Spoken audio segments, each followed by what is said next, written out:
Hello everyone and welcome back to my YouTube channel with another useful and informative video which is about split screen in iPhone in iOS 17. So guys, if you are looking for split screen feature in iOS 17 or iPhone, here I will show you how can you get this. So guys, if you open settings on your device and here you search for split screen.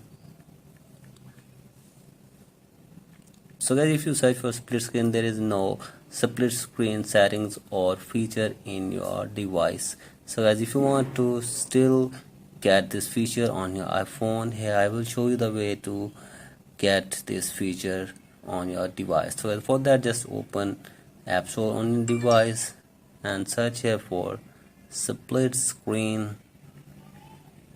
Here it is. So guys, from here you will have to just download split screen app from here, and after this you will be able to use split screen feature and multiple tasking on your iPhone. So guys, that's it for today's video. If you find this video helpful, please like and subscribe to my YouTube channel as well. Thank you.